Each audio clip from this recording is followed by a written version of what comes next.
बिस्मिल्लाहिर्रहमानिर्रहीम। डार एजुकेशन के PHP video tutorial में खुशामदीद। आज से हम एक नई सीरीज़ का आगाज़ करेंगे जिसमें हम देखेंगे कि किस तरीके से हम PHP में वर्कआउट करते हैं। एक बात याद रखें कि PHP जो है वो MySQL के साथ वर्क करती है और इसके लिए WAMP सर्वर इंस्टॉल करना ज़रूरी है। इसके साथ साथ आप ड्रीमवीवर इंस्टॉल कर लें, ये एक तरीक़ाकार है।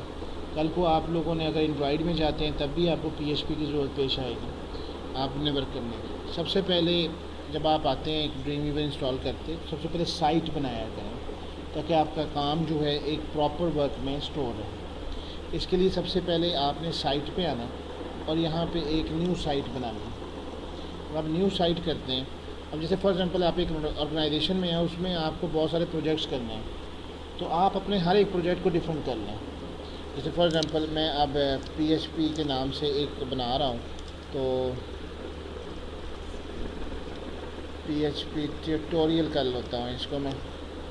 उसके बाद आपने इसको लोकल साइट फ़ोल्डर बताना है। लोकल साइट फ़ोल्डर से मुराद है कि आपका WAMP जहाँ इंस्टॉल है उसके अंदर www के अंदर आपने जहाँ पे एक फ़ोल्डर बनाना है जिसके अंदर आपकी तमाम फ़ाइलें यहाँ पे मौजूद होंगी। उसके बाद आपने इसको सिलेक्ट फ़ोल्डर कर लेना है। फिर आपने आना है सर्वर्स पे। यहाँ आने के बाद आपने इस प्लस के निशान पे ऐड करना है। हम इसमें सर्विस कई तरह से होते हैं, जैसे इंटरनेट सर्विस प्रोवाइडर से भी आप ले सकते हैं ताकि आपने ऊपर कॉन्फ़िगरेशन करनी है, वो कैसे करनी है उसको भी हम चेक आउट करेंगे। बहरहाल मैंने इसका नाम लोकल होस्ट दे दिया, ये लोकल सर्वर दे दिया, इट डिपेंड्स अपॉन मी।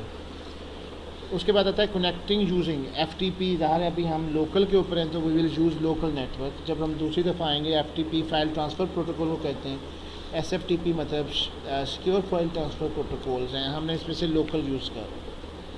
इसके बाद आप इसमें सर्वर फ़ोल्डर में आएँ, जो फ़ोल्डर आपने पहले शुरू में दिया था ऑटोमेटिकली वही सिलेक्ट होगा, इसी को सिलेक्ट फ़ोल्डर कहते हैं। यहाँ पे आने के बाद आप एक लोकल होस्ट दे दें, ये आपका पाथ बना रहा है, और PHP ट्यूटोरियल जो आपकी साइट का है सेम वही एड्रेस दे दें।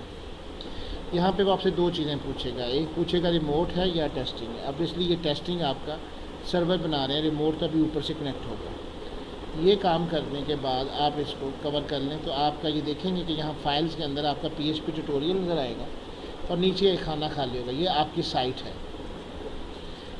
और यही इसी तरीके से आप अपनी साइट को मैनेज करते हैं। सो आपने जितनी भी साइट्स इसमें बनानी है आप इसमें ज़्यादा सर्वर्स बना सकते हैं। तो थैंक यू वेरी मच। अल्लाह हाफ़िज़।